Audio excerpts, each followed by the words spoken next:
Hello everyone and welcome to your second full flipped classroom. This is for Subject Studies 8. I'm calling this one Classical Pedagogy or Pedagogy. It is the first of two on pedagogy or pedagogy. The second will be what I'm calling Contemporary Pedagogy or Pedagogy. So this one is a classical one looking at theorists from throughout the 20th century, really.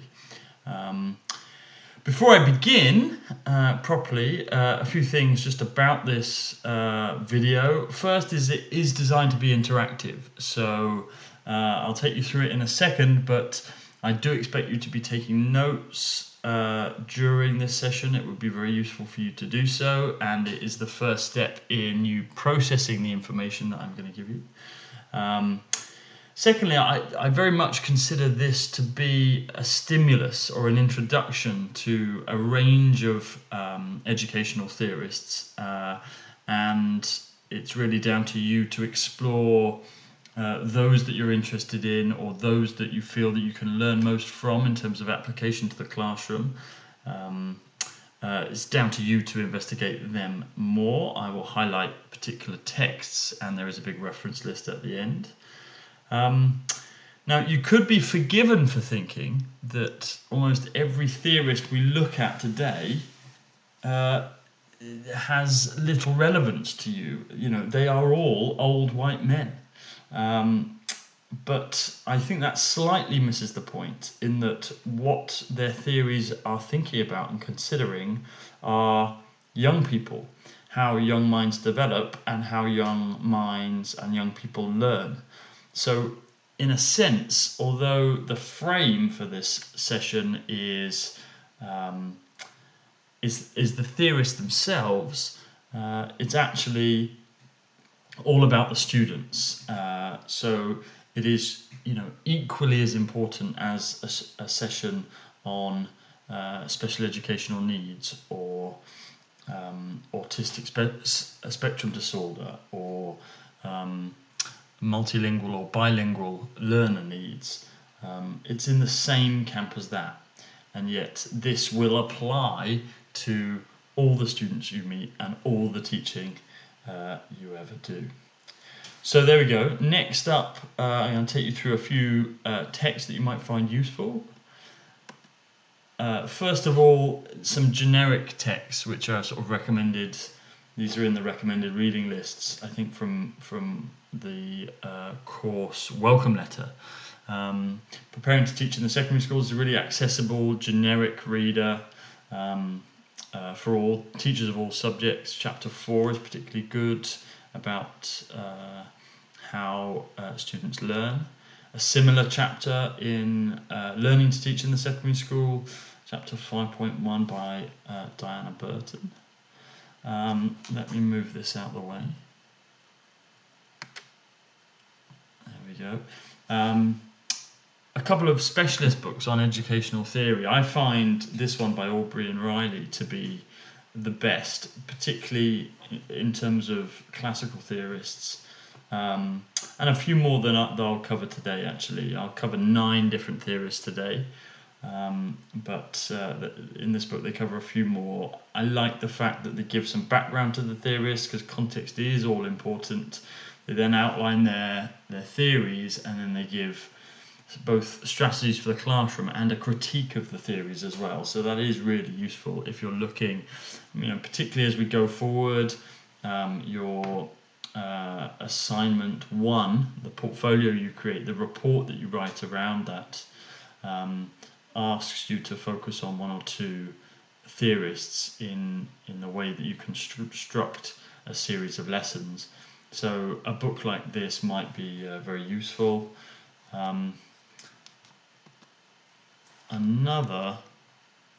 It doesn't seem to be moving at all.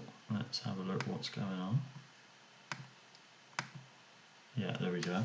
Another book is this book. Now, this guy by a guy called Bob Bates. He doesn't seem to be a teacher at all, which is interesting, given that the book's called Learning Theories Simplified and How to Apply Them to Teaching. And it's written in a very colloquial style, and I think for some of the books, some of the theorists, sorry, he kind of misses the point slightly. But so in his simplification of theories, he slightly skews some of them. But actually, it's a very lucid introduction to a whole range. There's about 100 different supposed theories in there, although half of them are not necessarily theories. Anyhow, so there's a few books that can give you an introduction. I would also recommend how young people learn by Pritchard. We'll find out in a second because I've got a quote from Pritchard anyhow. So there we go. So how the session works, as I've said, it's a spark to explore more about each theorist. In a sense, I'm giving you, if we're thinking about Bloom, I'm giving you the knowledge and comprehension here, or at least the knowledge. And what I'm looking to do is get you to think about how each theorist or each theory can be applied to the classroom. I will give actually some of the evaluation and the critique, but that's also for you to think about, really. I want you, as I said, to make each one meaningful. I don't want you to sit here and think, well, this is a session with Ben's got his head in the clouds here. This isn't relevant to me. Part of the way to do that is to think of examples and activities to bring each theory alive, but it's also in how you record your notes for the session. This is somebody who took notes from a few years ago, 3 years ago. This person made some great notes, very simple theories down the left-hand side of the page, and application to the classroom down the right-hand side of the page. And I think this is a really strong example of this. So theorist and application, theorist and application. There we go. So that is our little introduction, and we're pretty much ready to begin. And the first thing is to say that pedagogy is, no one theorist is going to give us, or no one theory is going to give us the answer to teaching. Okay, taken together, these theories help get us closer to effective teaching. I think this quote from Pritchard, I think, represents that. Similarly, there's no single way of doing this. It's not a unilateral endeavour. There's not a one-size-fits-all answer to the questions: how do children learn, and how should teachers teach? As I said, this goes back to BUMPTS and thinking about how you approach the year. You should be looking to try out and test and taste all of the kind of learning and all of the kind of applicability from each of these theorists as you go through. So try each of the theories out, see whether or not they work, see what works, see what doesn't work through the year. And the reason you do it is for the S of the BUMPTS. It's for the students, that there's no one way of teaching that fits students best. So there we go. The other point to add just before I begin is that, you in a lot of teacher training, you just get tips. Oh, do this, do that, do that. And what we're trying to do here is give you a much more coherent set of pedagogical theories and practices from you to draw on to implement some strategies, some overall approaches to teaching and learning in the classroom, which will then give rise to you taking particular things out of your teaching toolkits at particular times. So this is how I've structured some of the thinking about theorists, a bit like this. So you're taking general theories, applying them to education, thinking about your approaches, and then out of that come specific things that you might do in the classroom. I thought what we'd already do, the good news in this, we're going to look at 9 theorists, but the good news is that 5 of them we have already talked about already. So if you think for a second, you could even pause the video and think of which theorist you know already. So hopefully you've paused it, you've come up with a list of a good few. The first theorist we're going to look at is Maslow, and a running theme through this presentation is the words American and psychologist to describe these theorists. And Maslow was one of the most seminal, and his work, obviously, his hierarchy of needs, it has been applied to many, many different fields. So here is his hierarchy of needs in summary form. Essentially, his theory, as we know and as we've covered,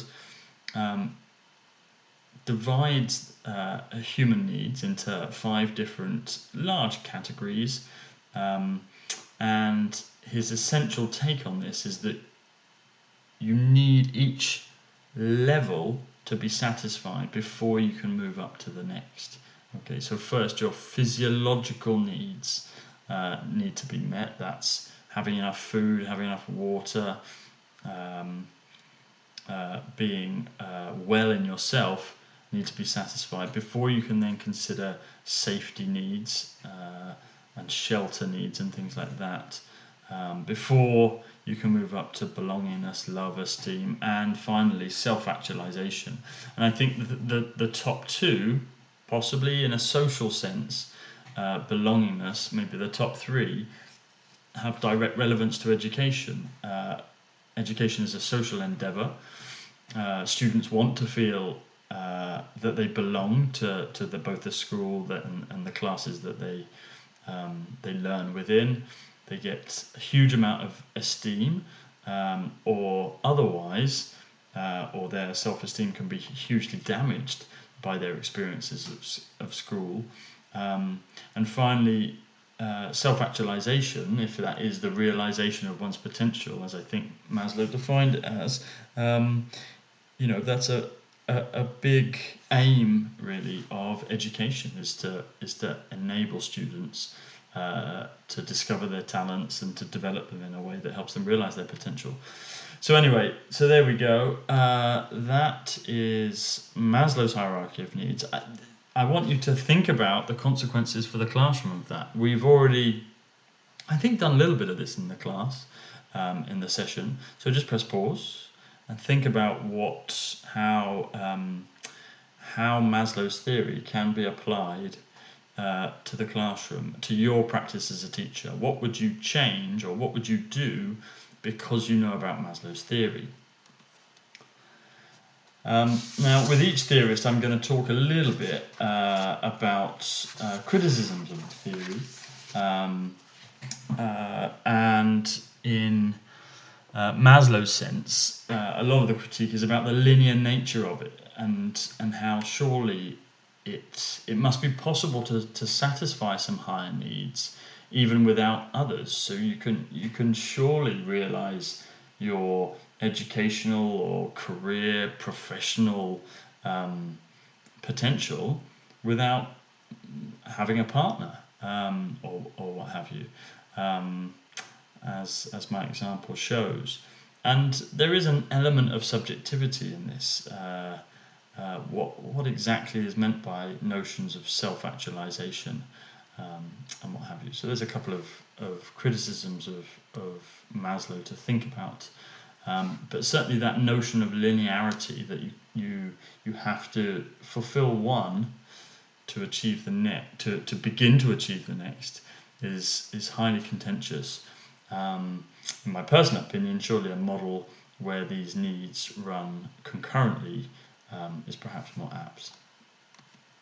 But I actually thinking about, there are some needs which ultimately must take priority, I guess. So there is a grain of truth, and it's why Maslow's hierarchy of needs is so well known.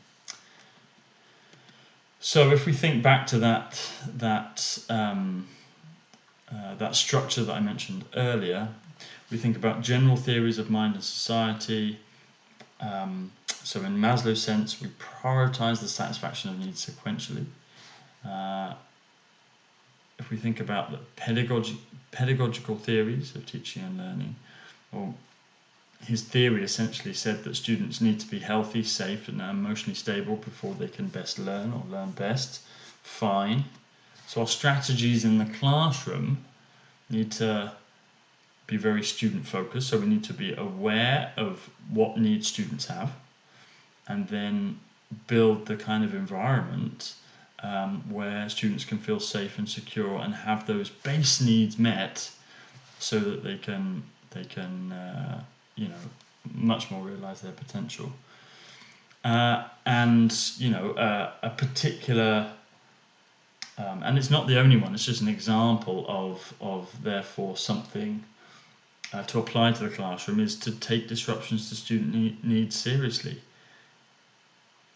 Woe betide you would ever have an example situation where you get a mouse in a classroom.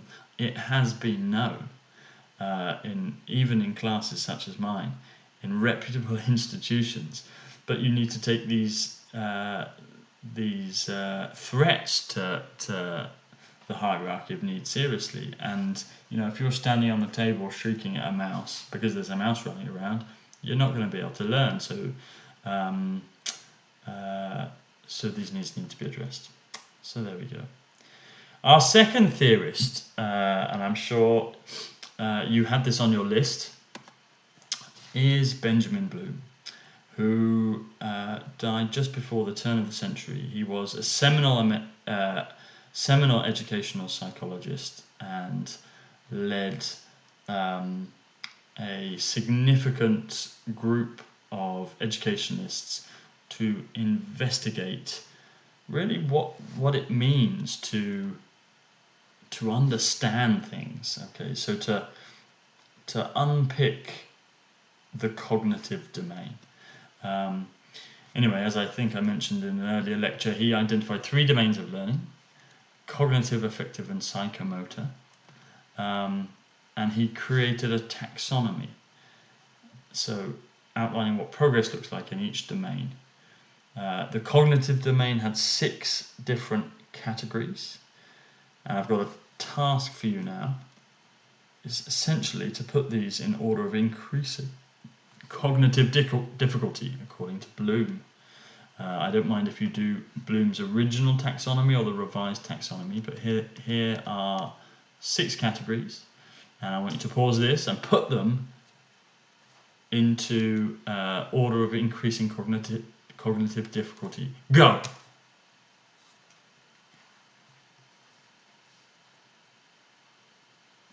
Well, I'm not actually going to give you the answers to that, but I'm sure you've got it. I'm sure you know.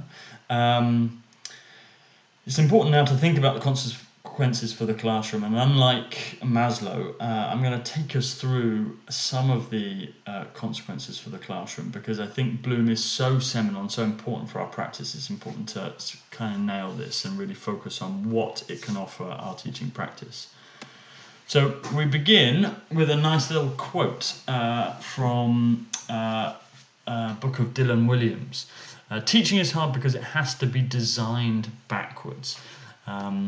As in, we have to figure out where we're taking kids, or where kids are going, before we work out how we're going to get them there. And in a sense, that can be quite tricky, because you immediately, in terms of teaching, want to think of activities. You want to think of what to do, as opposed to necessarily what you want to teach kids, or what kids need to learn. I developed a very simple 3-question approach to the whole notion of teaching. It's essentially, a bit like a journey. Or it's almost circular to some degree. You first of all need to check in, know where students are at in terms of their abilities, their needs, etc., etc. So where are they at? You then have to figure out, okay, where we're going to go. So where are the students heading? And then you need to think about your mode of transport. How can they get there? And in a sense, what Bloom can help with is, to some degree, where are students at, but mostly where are they heading? Where are they heading? Clarifying the destinations of learning. There we go. Now, we created this off the back of Bloom's taxonomy of the cognitive domain, and this year I've actually taken the step to kind of identify certain keywords that exist under each category, because there are a few problems with Bloom's taxonomy, and one of them is that, and we'll come on to this in a second, but one of them is that while all of these words supposedly fit within each category, only some of them actually helpfully and measurably and tangibly help us describe what learning looks like. I think that's about as clear as mud. But essentially, this is useful, and Bloom's is useful in helping to write learning outcomes or learning targets, what you want students to have learnt by the end of the lesson. And you need to be kind of specific with learning outcomes, because you need to know where on earth your lesson is going and what on earth you're going to populate it with. So if you did just have, by the end of this lesson, students are going to understand the crisis in Syria or the war in Syria, it's actually very difficult to then figure out how to check a student understands the war in Syria by the end of the lesson. It's actually, what would you do?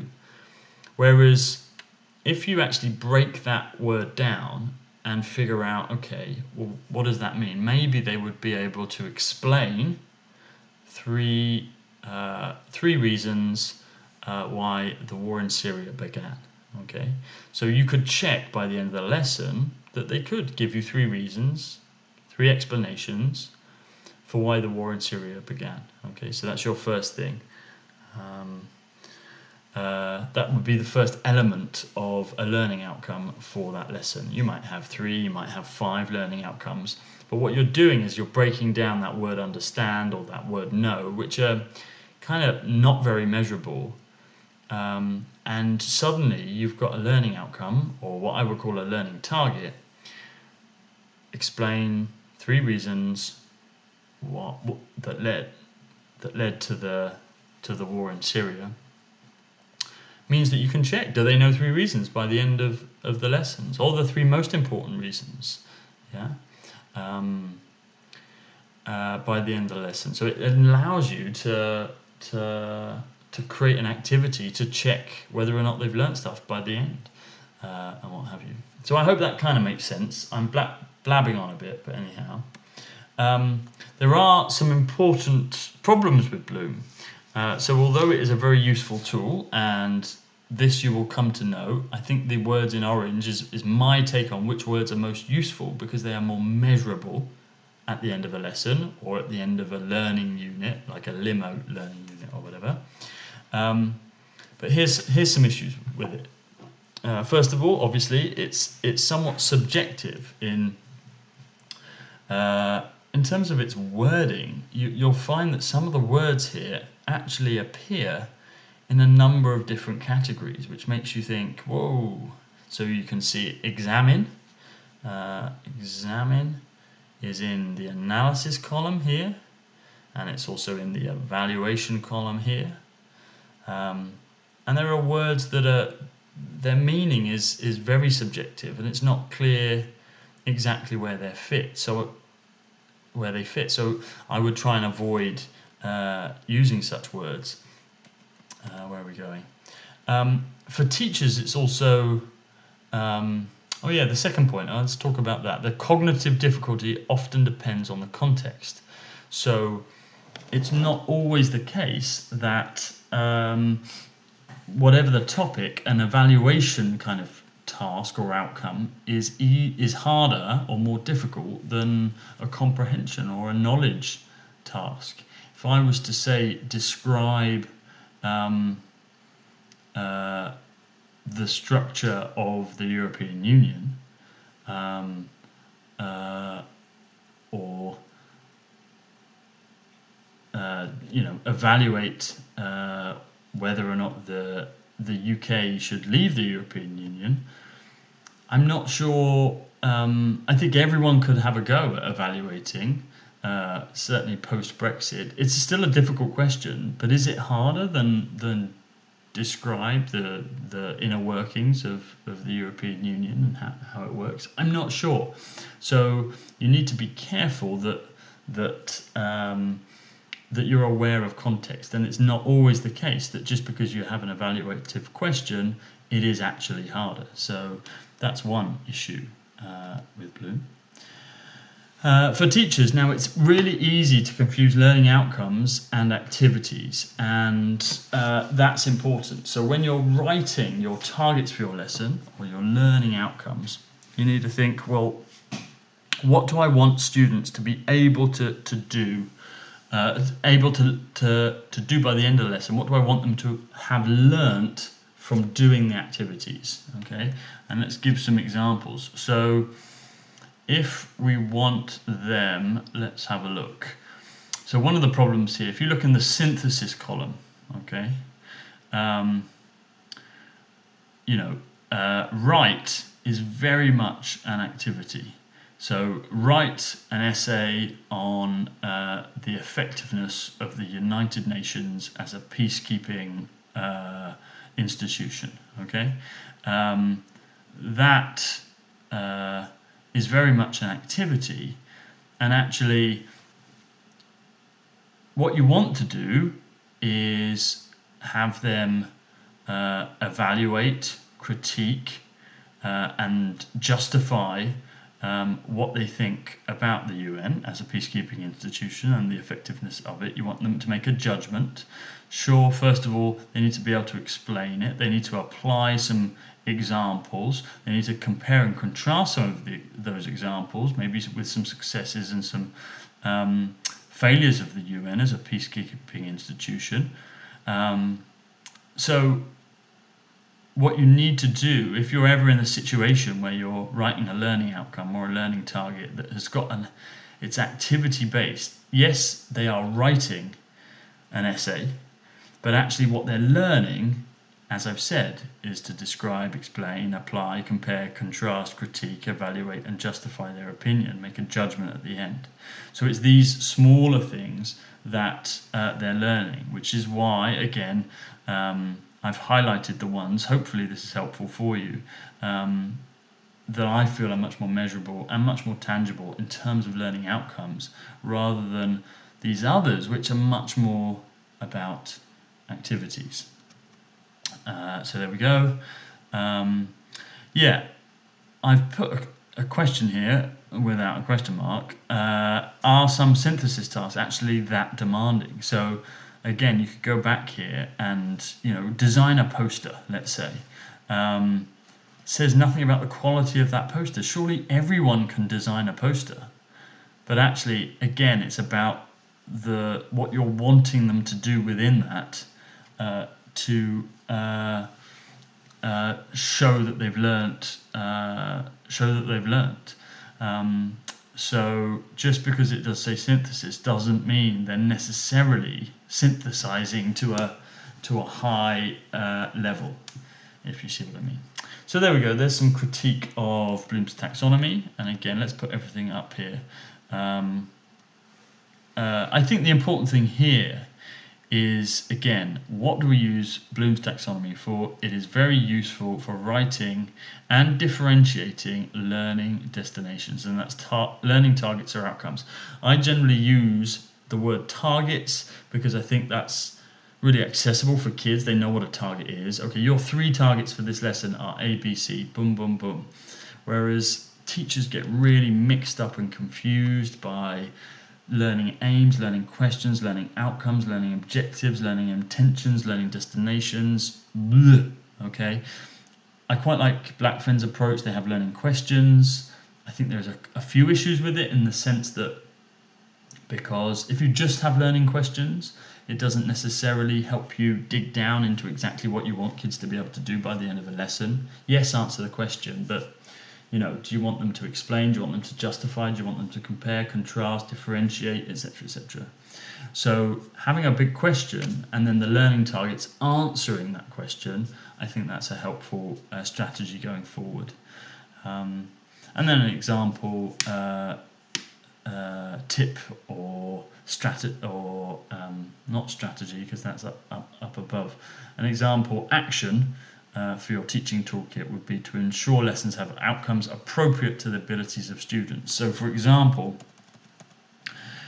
if you're just starting a topic, it's much more likely that you're going to be around here, the knowledge and comprehension element of a topic, rather than way up here. Okay, you can't ask students to evaluate the process of voting to leave the European Union if they don't actually know what a referendum is, what the European Union is, our history of being in the European Union.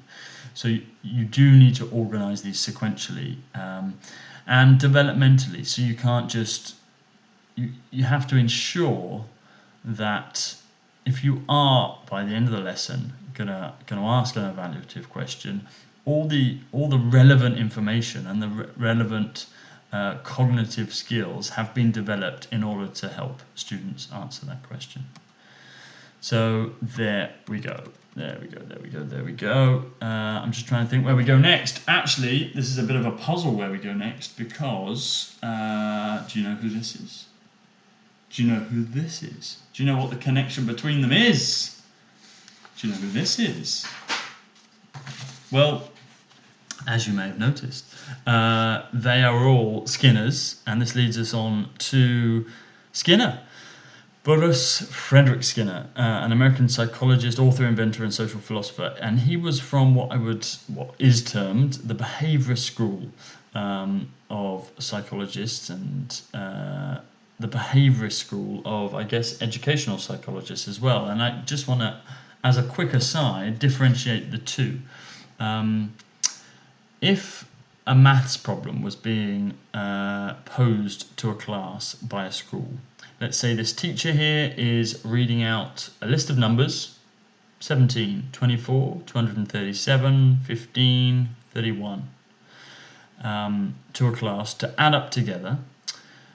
A cognitivist, would say that as that teacher reads out those numbers, there are cognitive processes going on inside the learners' heads which are calculating, the answer to the question. They are calculating, going through the cognitive task of addition. A behaviourist would say, well, almost every student in the class would have essentially got a pen and a piece of paper and be writing down those numbers at the time because they came so fast. And a behaviourist would say, well, there's not actually anything going on in their minds, but the learning is actually taking place on the paper. So it's the behaviour that has changed. The mind is black box to some degree. It's nothing going on there. It's the interaction of the human and the paper. So it's the change in behaviour that is important for a behaviourist. It almost sounds crazy now to talk about the behaviourist school because we've moved, in a sense, to understand that there is a lot going on inside our brains. But that doesn't mean that behaviourists like Skinner can't offer us a lot. And as Naomi has already helpfully contributed, we know quite a lot about Skinner already. So let's recap on that. So Skinner says that learning is a function of change in overt or observable behaviour as a result of an individual's response to events or stimuli that occur in the environment. And Skinner considered that learning was conditioning. Okay, as I said, that the internal action within the brain is suppressed, doesn't really matter. What matters is the stimuli, the input, and the response, the output, and that's a conditioned response. And Skinner talked about two types of conditioning, and Naomi mentioned this as well. The first is a pure stimulus response type of conditioning. The example is Pavlov's dogs, where Pavlov did an experiment with some dogs. I think he rang a bell every time the dogs were about to be fed, and therefore the dogs associated the bell with food. And he was able to condition the dogs to start salivating just by the ring of the bell, even though there wasn't any food, because they were conditioned, that there was a learned response to the stimuli, which is the bell, because they expected food to arrive. Now, in a school context, I don't know if any of you can think of an example of this in a school context. Press pause now if you actually want to think about it and don't want the answer. For me, the best answer is the ringing of the school bell, maybe at the end of the day or at the end of a period. The learned response, the conditioned response of students to that, almost, and you could argue it is without thinking, is to pack up bags, to grab their stuff, to start packing away, much to the chagrin of teachers across the country. But anyhow, it's a really nice example of that happening in schools. Now, the second type is the type that Naomi focused on, and it's called operant conditioning, the use of reinforcers to secure or to motivate a particular type of behaviour. There we go. And there were broadly two categories of reinforcers, so rewards and sanctions, positive and negative reinforcers, as Skinner would say. Here's a little slightly disturbing diagram of a typical experiment conducted, I believe that's a rat, where the rat, I mean, I'm a bit weirded out by this diagram, but clearly in some way this rat is learning, okay, to perform some sort of task, and if he performs it correctly, in the correct manner, it looks as if he gets some sort of pellet or food, okay. And if he does it wrong, so that would be, under Skinner's operant conditioning, a positive reward, a positive reinforcer. It also looks, it says to shock generator, that if he or she does the wrong thing, he gets an electric shock of some description, which would very much be a sanction and a negative reinforcer. So anyway, there we go. Disturbing, hey? Now, the big claim is that, well, schools predominantly are very negative. They are very sanctions-based. So lots of behaviour in schools is based on aversion, students avoiding punishment, following rules, because otherwise they will be punished. And you can probably think of some of the issues with this school of thought, or the exclusive use of this school of thought, immediately. It can work, I mean, in a sense, having sanctions and rules in place, are an important component of a school's behaviour policy, and they will engage and motivate certain students who perhaps are more used to that form of sanctioning. It can work conversely, though, that students learn that sanctions bring attention, and even though they are negative, negative attention from the teacher, so you're being told off or what have you, at least it's attention. And so you get students, and I'm sure you can think of examples of those that will misbehave just to generate some attention, even if it is negative attention. So I want you to think about some consequences for the classroom. We will certainly, these consequences for the classroom, this is the kind of thing that will be focused much more on in the sessions. Now, some critique of Skinner. In a sense, I mean, this isn't a critique, but rewards can be great. So the use of rewards can bring recognition, fun, focus, motivation to a classroom, a little bit of competition between students, and what have you. So they can be exceptionally good. I used to use them a lot in the classroom. There are some issues though. So it's a view of learning perhaps as instrumental. The focus of students is on securing an extrinsic reward, okay, and there is a resulting danger that students only participate when there is that extrinsic reward, when that reward is present. They don't necessarily see the learning as intrinsically useful and what have you. It's just about the reward. And are we teaching them a long-term lesson which is actually harmful to their educational prospects? I'm not sure. A couple of other subsidiary things to think about. Well, what happens if the students don't value the rewards? In any case, so there's a question about practice there and how you decide what rewards are suitable. And to some degree, the prescriptions that Skinner advocated for the classroom do show the kind of learning to be a little bit teacher-led. It does encourage spoon feeding. There's some example suggestions on the next page. It's quite wordy, but I'm not sure of quite a lot of these, particularly the ones I put question marks next to. The learners should make a response for every question and receive immediate feedback.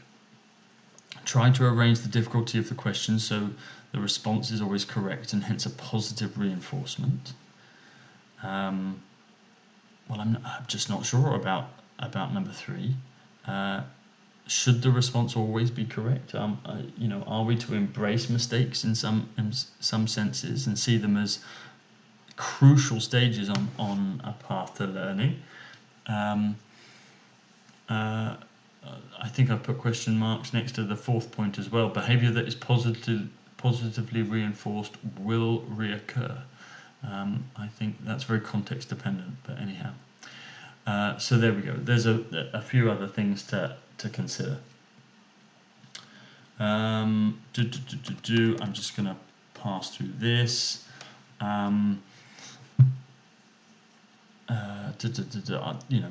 We do, all schools to some degree use conditioning to change behaviour patterns. It is a strategy that we have within our teaching toolkits.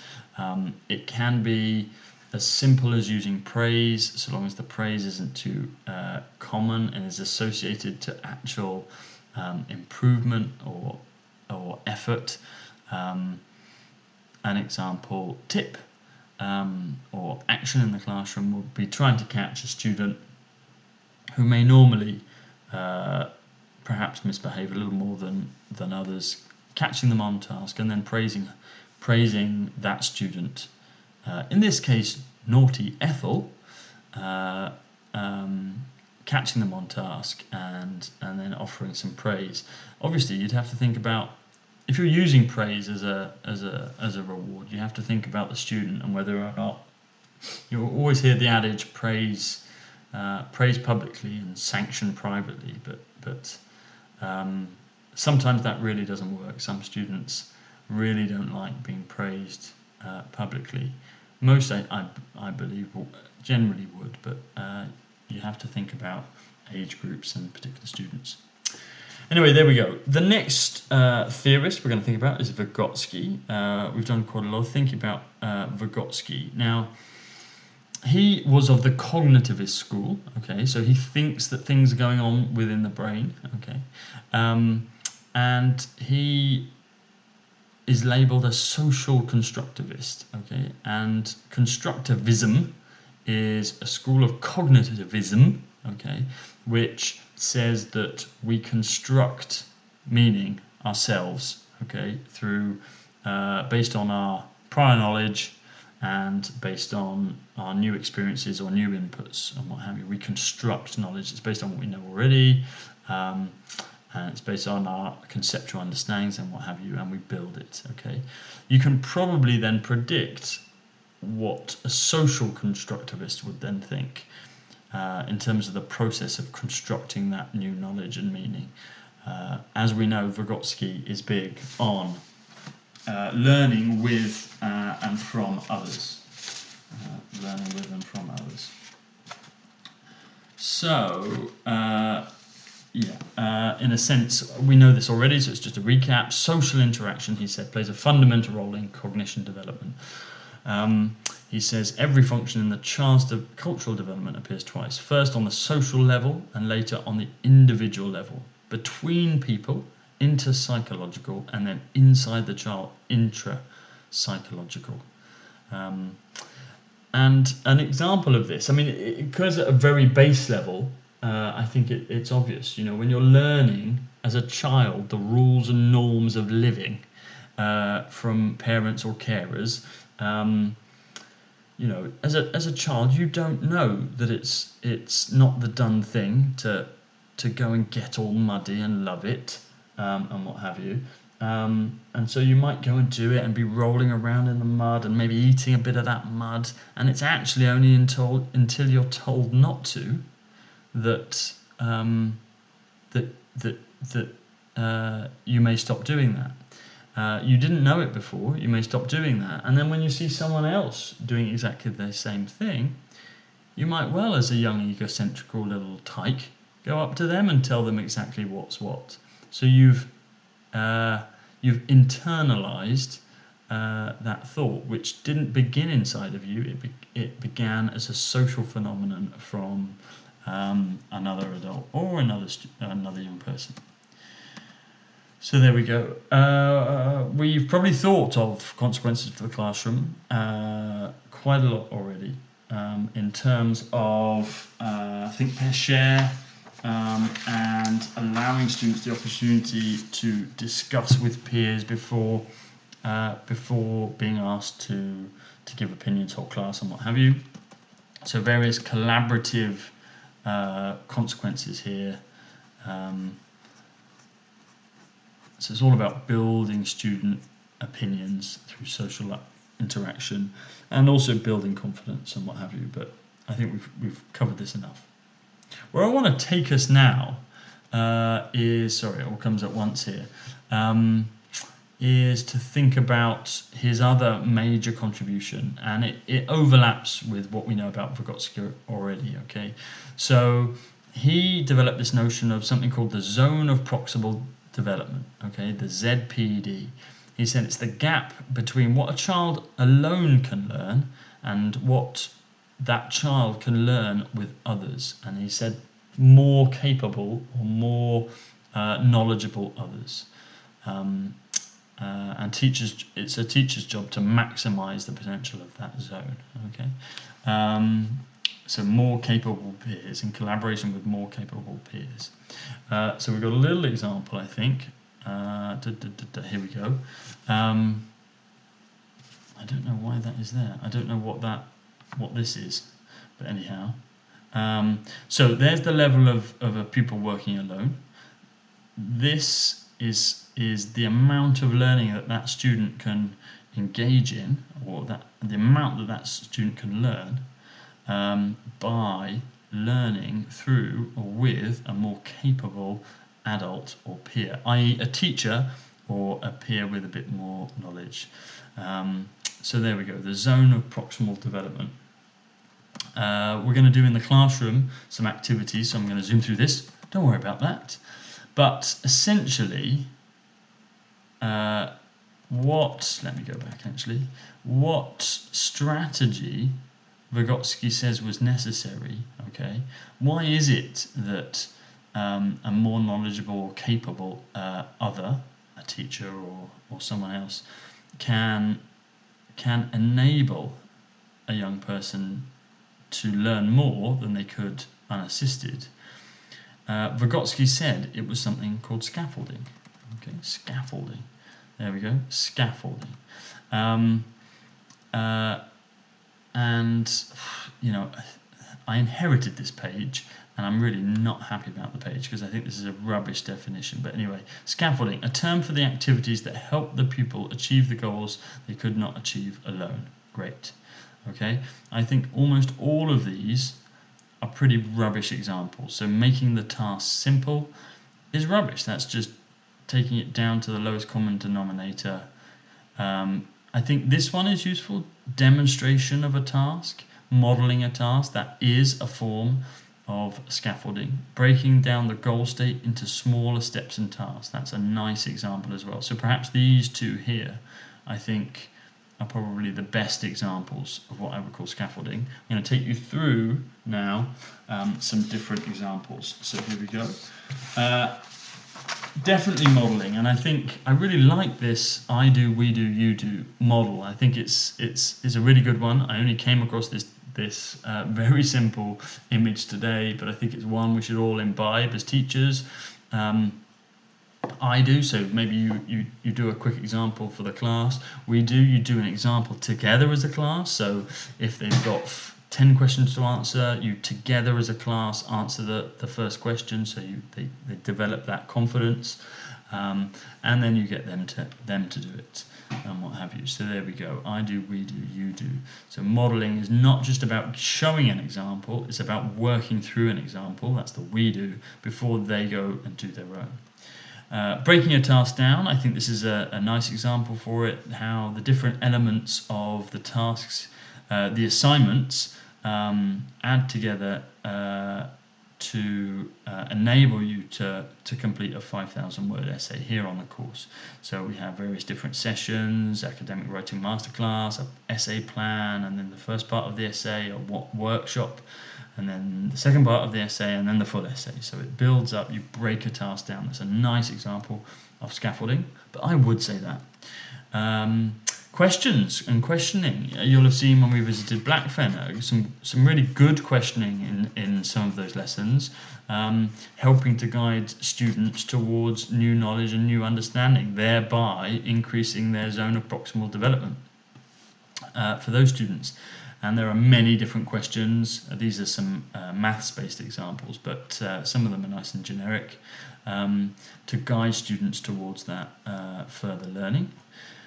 Things such as writing frames. There's a very, very simple one that essentially are, I guess, a worksheet that will structure a student's attempt to answer a question, perhaps an essay question, a long answer question on an exam or something. Is a nice one that talks about persuasive writing, and gives a little guidance here down the left for what they have to write. But again, you're just structuring. Instead of just presenting the question, you're scaffolding it a little bit so that they can achieve a little bit more than just sat there with an empty page with the question at the top. So the provision of this increases their ZPD, the zone of proximal development, and is a more developed writing frame as well. There we go. Sentence starters may also help as scaffolding tools to get students into answers and what have you. So you often combine in teaching a sentence starter or sentence starters with writing frames to give them a real scaffolded and accessible opportunity to answer a question or a long answer question or something. Chunking, I think, is really important. We'll come on to that in a bit more, but it is about breaking down information that you give, breaking down instructions and what have you. This is me kind of chunking what you do in an instruction phase. This is in your handbook, page 65. There we go at the bottom. So I'm kind of chunking it as in breaking down the different elements of instructions you need to give to students, but also, I guess, breaking down the instructions themselves here by saying include no more than 5 steps if you can. if you can. So there we go. So there's a range of different examples of scaffolding, but there is plenty of critique of Vygotsky's contributions to ZPD. I mean, how do you actually know how much scaffolding is necessary in any given case with any given student? And actually, can breaking down a task too much have an inverse impact on motivation? If they just feel this whole thing is being spoon-fed, they feel actually they don't need the writing frame, I don't need that worksheet, what have you. Maybe it has an inverse effect on student creativity as well. If you scaffold to the degree, what if they wanted to create something? What if they didn't want, let's use the house analogy, they didn't want to create the house that you scaffolded. They wanted to create something even more creative and interesting and imaginary. Whereas because they've got to follow your template, they're actually straitjacketed. So think about that too. Often the case is that a teacher might undervalue what a student is capable of and scaffold too much. Some might say, well, hold on, you're not really showing here what a student can do. You're just helping them, and that's not really them. I'm not sure about that, but some would argue that perhaps. And to some degree, this is very much, is it not, a model of the teacher leading the learning? I'm not sure about that either, but you could argue it is. You can argue it's the teacher deciding on all these tools. So perhaps one thing for you to think about is, okay, so how can I provide these scaffolding options to students so that these things like writing frame, sentence starters, and what have you are there, but the students have the responsibility and the decision-making power to decide whether or not they want to use them, and what have you. So there we go. Okay, now we're going to I think we've gone through 4 different theorists there that we're already familiar with, and probably, hopefully, expanded knowledge slightly. We're going to go through, I think, 5 more, starting with our good friend George Miller, who is another American psychologist, this time from Princeton University. He passed away just a few years ago. We're going to do a quick test now to prove, well, to have a go. Not to prove, but to have a go at his theory. It's very, very simple. You're going to see very, very quickly a number of matches appear on the screen, and you've got to shout at the video how many you saw. Okay, here we go. 3, 2, 1. How many matches did you see? How many matches did you see? Did you see them? I think there were 3. I think there were 3. Yes, there were 3. Okay. Let's do another one. Let's do another one. How many matches? How many matches? How many matches? How many matches? How many matches was that? How many matches was that? Did you get it? Did you get it? Well, you probably did. It was 5. Now, should we try one more? Should we try one more? How many matches? How many matches? How many matches was that? How many matches was that? How many matches was that? Well, ladies and gentlemen, most of you, okay, probably wouldn't have been able to get that. Let's have a look back. 1, 2, 3, 4, 5, 6, 7, 8, 9 matches. Some of you may have been able to do that, but I certainly wouldn't have been able to. So there we go. There were 9 matches, and this rubbish little test is an attempt to prove the theory of cognitive load, okay, or bandwidth. And this was a theory that was begun by George Miller. He said that the number of objects, okay, or items, an average human, I don't know what an average human is, but hey, can hold in working memory, that's their short-term memory, is 7 plus or minus 2. So if you've got all 9, you're doing very, very well. But that will have, for most of you, very average humans, it probably slightly overwhelmed you. So the number of bits of information that can be retained or held by your short-term working memory is around about 7. Okay, around about 7. And, well, what are the consequences here for the classroom of this? And it's not just flashing information up at the same time. There are some quite significant consequences for our teaching practice, for the way that we present PowerPoints, for the way that we present new information, for the way that we give instructions. But I just want you to think about what they are. Okay, we'll have a discussion of that when we are in the session.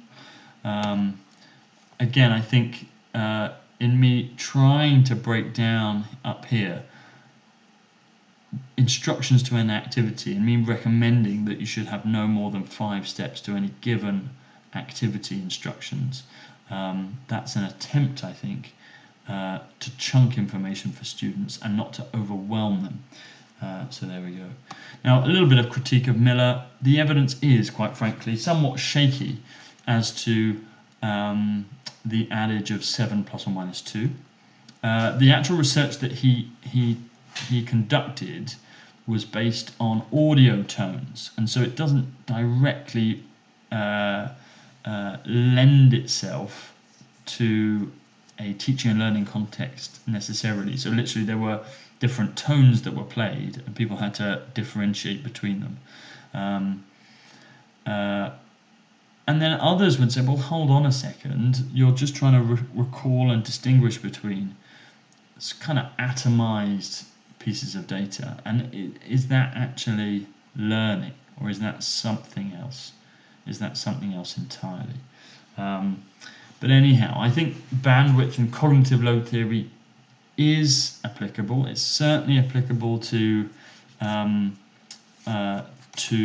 some learners more than others. I think those, dyslexic students who have difficulties in cognitive processing and in their capacity to remember information, as more and more information is loaded in, they'll forget the earlier information quicker.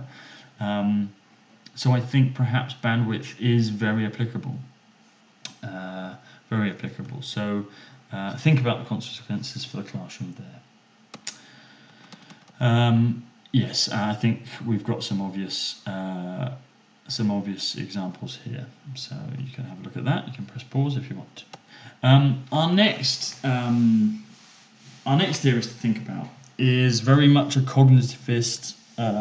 He was called the godfather of cognitivism, and he was the constructivist.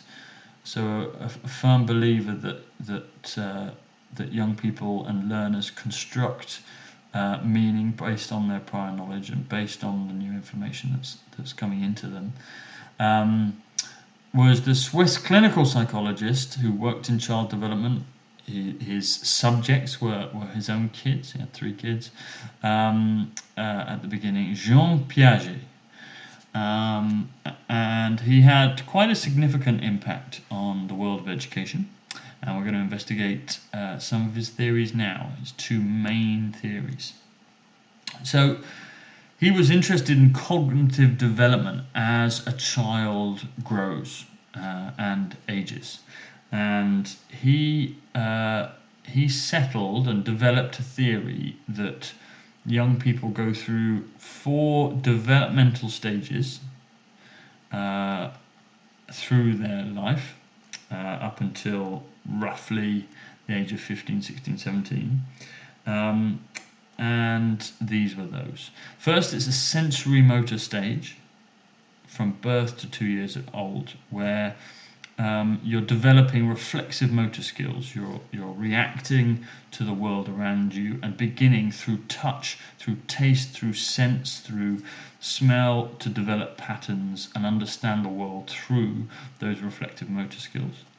Second, he described a stage called the pre-operational stage, age 2 to 7, where your worldview, your own point of view, is the center of your universe. You're very much based on ego, and it's an egocentric perspective that you develop, and also in the latter stages you really do develop and learn through imagination.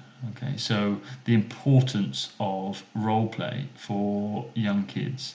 Many people will observe, if you've seen young people in action, a lot of role play and imagination-based play, and therefore learning is taking place.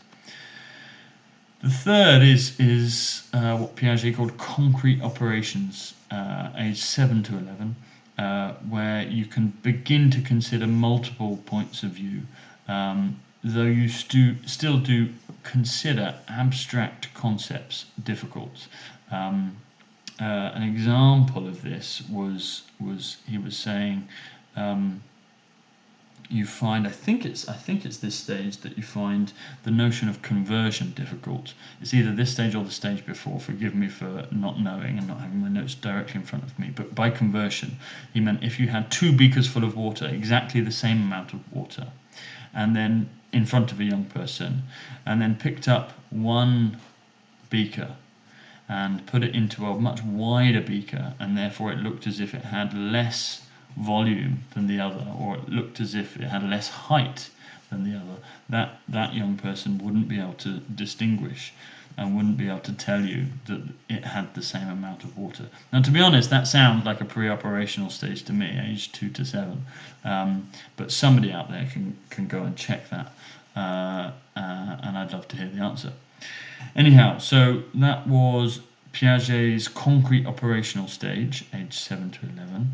And then finally, he said, the formal operation stage began at age 11 to 15. And he said that some young people will not actually get to this point, I believe. But he said at this point you're able to consider hypothetical reasoning and abstract thought. I'm not sure why I've put limited by, but yeah, so that was Jean Piaget's big contribution to cognitive development. He said that every young person passes through these stages. He attributed fixed year groups to these, or age groups, and so he was fairly inflexible in the way he considered these stages to proceed from one to the other. I want you to think a little bit about the consequences of this for the classroom. What does it mean for us as teachers? A lot of this you would consider is actually relevant to primary schools, but I'm sure there are some consequences for us. Now, his second big contribution was the notion of assimilation versus accommodation. I really quite like this as a notion. Assimilation is where information fitting into a schema, or my shorthand is worldview, is accepted. Okay, and accommodation is when information not fitting into a worldview means the model or the schema or the worldview has to change.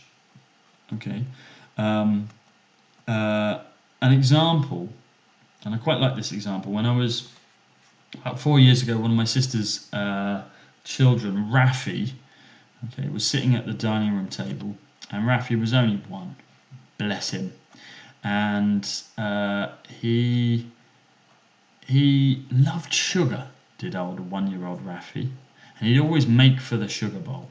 Okay, he'd always try and grab it when it's in the middle of a table or what have you, or on the table. And he'd always go for it because he knew that white powdery stuff tasted like heaven, did old Rafi.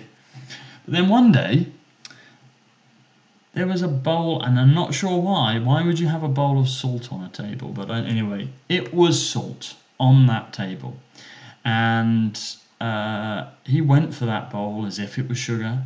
He got a handful and chugged it down, and he was very upset to discover this white powdery stuff is not sugar.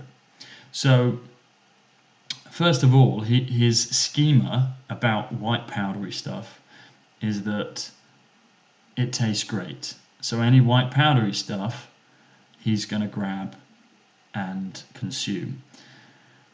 His schema, or his model of white powdery stuff, had to change, so he had to accommodate the new information that was coming once he realized that actually not all white powder is great tasting, and therefore his worldview about white powders had to change.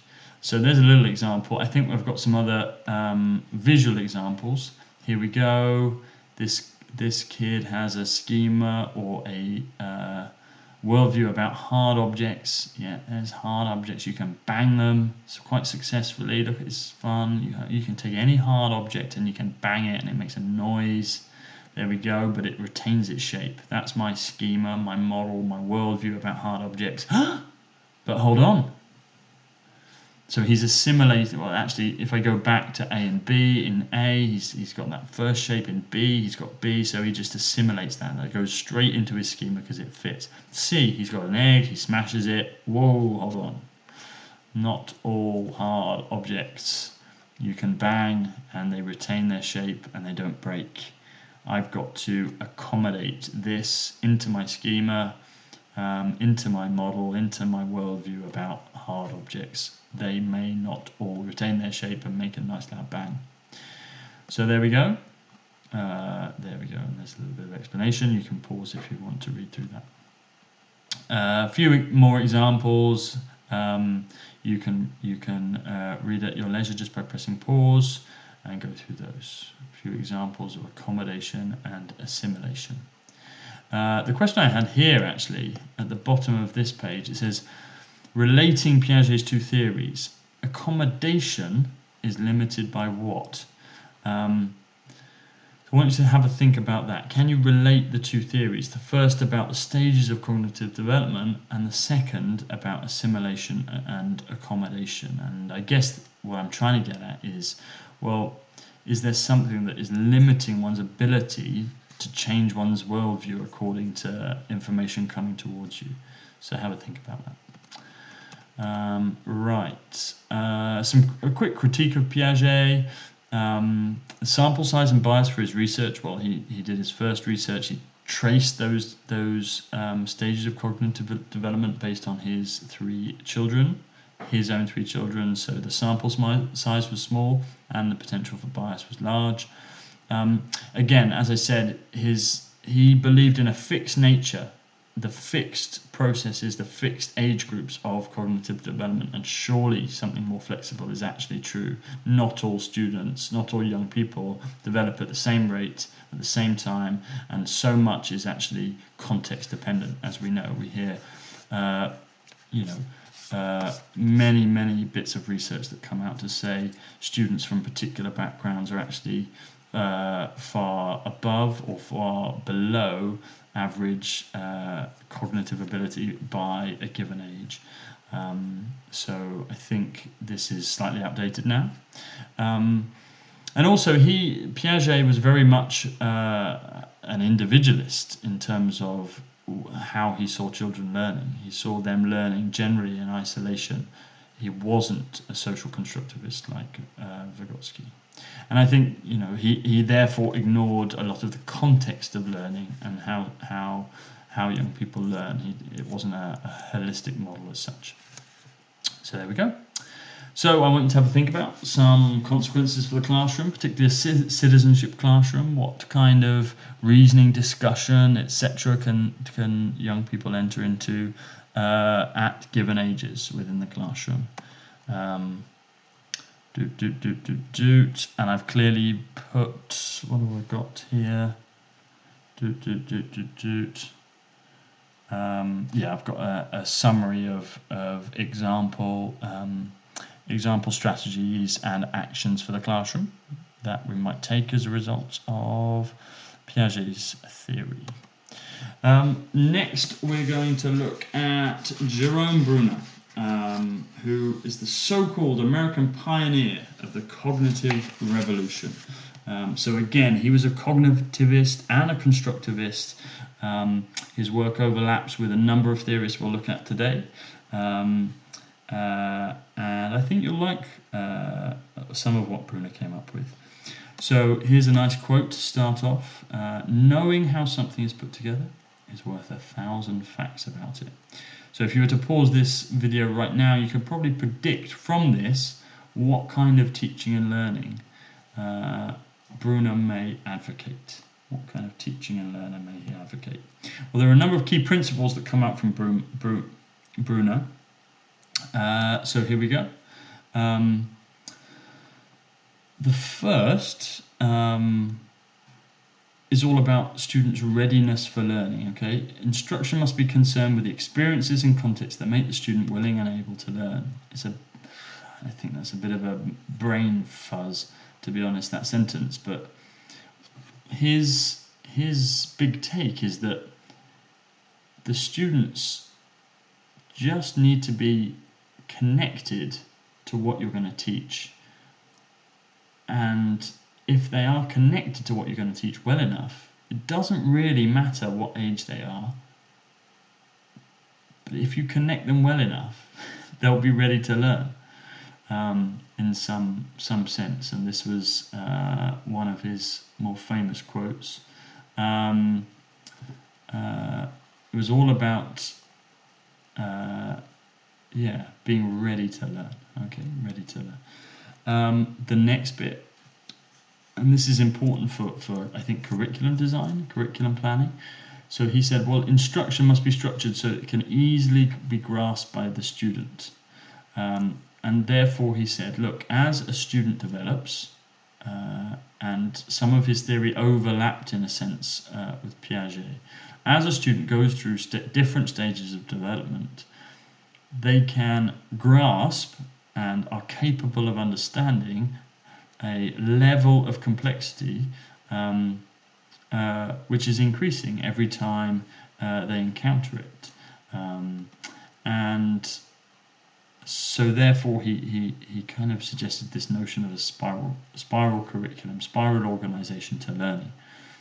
Ideas are presented in repeated learning opportunities over time and are organized from the simple to the complex, from the general to the specific, and are examined in relation to one another.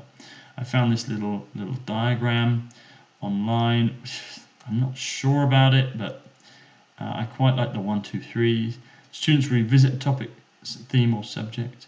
The complexity of the topic or theme increases with each revisit, and then new learning has a relationship with old learning, is put in context with the old information. Fairly simple, but it is spiral. It's a spiral organization. I think there are some important consequences for the classroom. It looks as if I've decided that when I was creating this PowerPoint, I would tell you some of them. I think first of all, we shouldn't necessarily teach all of a topic at once. I'm going back to our UN example, maybe human rights example. There is the example there, the fourth point down. You can't necessarily teach at the same time within the same block.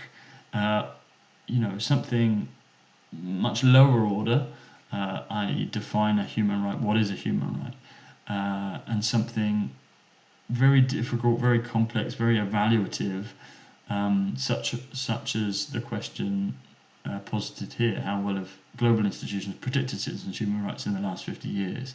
There is a big difference between these questions, and a spiral curriculum would look at the basics first, then maybe come back, look at some examples, then develop a student's understanding of global institutions and legal structures which enforce rights and what have you, and then perhaps enable them to answer a question like that. But after a while, and each time that spiral curriculum comes back to human rights, the understandings of the students are deepened, and their ability to answer questions such as that are expanded. Now, in order to do that, we go back to point 3 here. We need a model of what progression looks like for every topic or curriculum area. And that is massively significant for our practice as teachers. So for any given topic, if it's Parliament, if it's the UK Constitution, if it's personal finance, if it's identity and diversity, whatever it is, we need a model that says this is the easier stuff, and this is a little bit more difficult, and a bit more difficult, and a bit more difficult, and a bit more complex, and a bit more, etc., going up and up and up. And that would be known as a model of progression, or what I would call a learning ladder. Okay? and I clearly haven't finished that last sentence, so I don't know what I'm saying there. But anyhow, so that's a consequence for the classroom of Bruner. His final and significant contribution is that instruction should be designed to facilitate extrapolation and or fill in the gaps, going beyond just the provision of information. Bruner was all about discovery learning.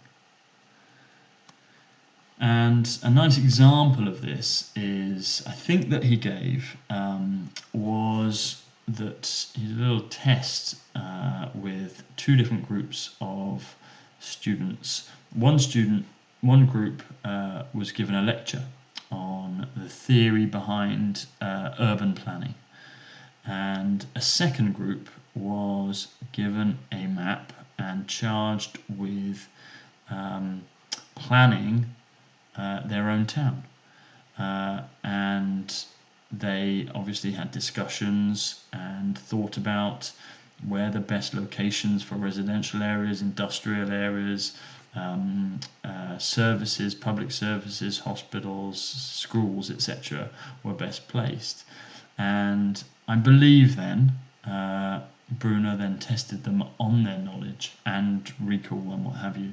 And the people that had experienced going through how to town plan and were left to discover the principles of town planning or urban planning themselves, had learnt to a much deeper level and understood to a much deeper level the requisite principles, and that served as a good example of discovery learning. Now, what are the consequences for the classroom? I think again I've got a little bit of information here about the classroom, about potential applications in the classroom.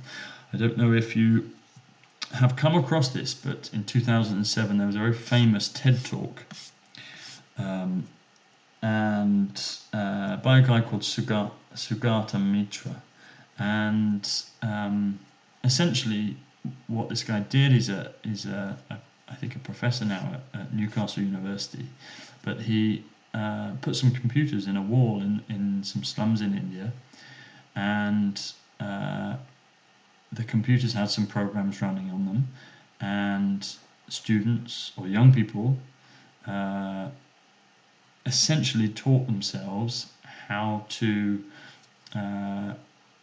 play these games, how to learn the language of computers in order to engage with them and play the games. And they themselves taught other students how to engage with the computers. So they learnt the language of computers with just a computer, and then problem solving as they went along. And this is the chap, Sugata Mitra, who ran that program. And he, you'll be interested to know, is from this program has developed the notion of the self-organized learning environment, or soul learning, as Blackfen has imbibed. So a type of learning that where students are very much in control and are very much learning through the use of ICT and computing. They're very much responsible for their own research, their own inquiry and investigation into questions that have been decided with or by a teacher. And the teachers or significant others are there for, as it says in this interesting but I kind of find it slightly confusing infographic, encouragement. They're there to encourage and support, but not necessarily guide. So there we go. If you want to look more about his recent work, he's trying to develop entire online communities of people that are based on the principles of soul learning, and there is a soul toolkit that I've included on in the reading element of Google Drive. I think that's library one, If you go into pedagogy or pedagogy, there is Mitra 2015 Soul Toolkit just there. Some critics of Bruner would say, well, first of all, his first notion of readiness, well, you can contest that, because what exactly does it mean? What does the sentence that a child can effectively learn any subject at any point in their development in a form that was honest? They said that, come on, what is Bruner meaning when he talks about that? Then there's a lot of problems with some forms of discovery learning. Let's list them off. Well, children might misconstrue meaning, go off down avenues that are unexpected or certainly unproductive or not necessarily useful, either in their eyes or the teacher's eyes. A teacher, may confuse soul with just the absence of any responsibility or any accountability for the learning that students come up with. So they may just, resign their job as teachers and supporters and guiders and what have you. They may neglect those kind of responsibilities. The very necessary provision of some forms of scaffolding that some students in a class may absolutely need in order to do that investigation and what have you.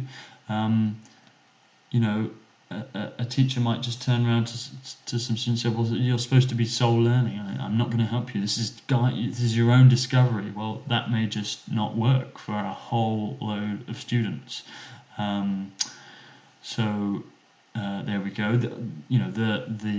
I still would consider that the provision of either peer-created or teacher-created or self-created success criteria for any kind of soul learning is absolutely vital, so that there are clear criteria that students are going out there to meet for motivation and for quality purposes. I think that's really important.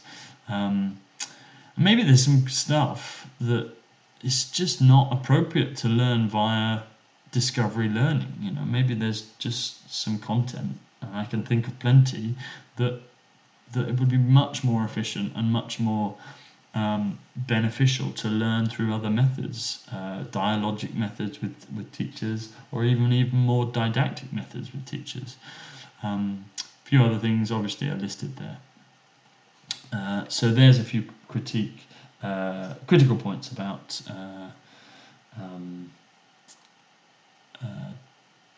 Bruner and discovery learning. Okay, two more theorists to go. We are nearly there. The penultimate theorist is Ozebel, who, I don't know if you pronounce it like that, but I like to. He's an American psychologist, surprisingly. He's also a cognitivist and a constructivist, and again, he has quite a lot of overlap with the likes of Bruner. He talked about something called meaningful receptive learning. And his big thing was that new information must relate to an existing body of knowledge within the learner. He says that the single most important factor influencing learning is what the learner already knows. And therefore, he talked about the power of analogy and metaphor in teaching. Okay, so drawing analogies and contrasts and comparisons with things that the learners are already familiar with, and then expanding their worldview based on those. It was really key to Ozebel. I think I've got an example now. You may or may not, I would hope that you are familiar with the notion of a thermos. A thermos exists to keep water as warm as possible inside of it, generally, and does so by conserving the energy, and therefore the vacuum around the outside of the water serves to prevent the transmission of heat from that water or energy loss, therefore keeping the water as hot as possible. Now, if this was a perfectly isolated system, no energy would be lost. Okay, no energy at all would be lost. Therefore, after 5 minutes, let's say this water is at 100 degrees. It's at boiling point, 100 degrees. What would the temperature of the water be after 5 minutes in a perfectly isolated system? It would be 100 degrees. Well, what after an hour in a perfectly isolated system? It would be 100 degrees. And in 2 hours, it would be 100 degrees.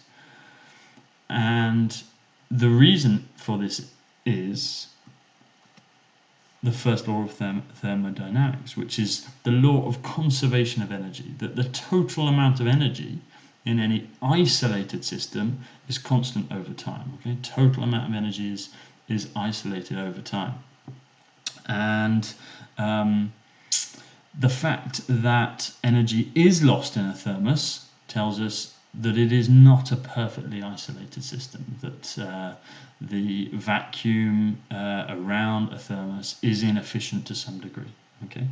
Now, we've just used a thermos to describe one of the central laws of our universe. Okay, the first law of thermodynamics, because our universe, to some degree, is itself an isolated system. The second, third, what have you, laws of thermodynamics do go on to talk about the changing of form of that energy, and the degradation of energy. But the first law is that the total amount of energy within the universe remains constant over time. You've just learnt the first law of thermodynamics, a major part of the functioning of the universe through your existing knowledge of a thermos. So that's the kind of thing that Azubel would talk about. He talks about the power of analogy and metaphor in teaching. I think I've got another example coming up. Likening the functioning of a global institution to something that people are familiar with almost on an everyday basis, the role of a football referee. You would start by saying, well, this is what a football referee does, and then drawing contrast to it by getting young people to think about the role of the UN. And then you would potentially get students, obviously, to think about differences and key differences between a referee and the UN once they have developed their understanding a little more. But again, that can serve as a really strong way to develop knowledge and to pin and deepen understanding of new concepts by pegging it to what already exists. I think the second point is much less strong in terms of clarity for Azubel. He talked about advanced organisers, the fact that you need methods to prepare students to learn new stuff. So you needed elements of teaching, a part of teaching, maybe in an introductory phase, which highlights the key elements to be learnt, the relationships between these key elements, and linking back to prior knowledge. So it's difficult because he didn't really define it in a specific or exact way, but it's a sort of, you need yourself as a teacher to draw out what the key elements are, the relationships, and the prior knowledge, linked to the prior knowledge at some point before that knowledge is actually taught. It kind of sounds obvious, but at the time I think it was more significant. Let's have a look. Yeah, so Azubel was criticised for these advanced organised being difficult to define and what have you. So there we go. This isn't really a critique, but there's a lot of overlap with Bruner, because both said, look, you build on what's already there. Bruner with his spiral learning theory, and Azubel with his notion of meaningful learning. So there we go. Now our final theorist that we're going to talk about today is Paulo Freire. Freire. I don't know any other ways to pronounce that, but I'm sure there are some. I'd love it if someone could tell me exactly how to pronounce that, because I've spent my entire educational life not quite knowing.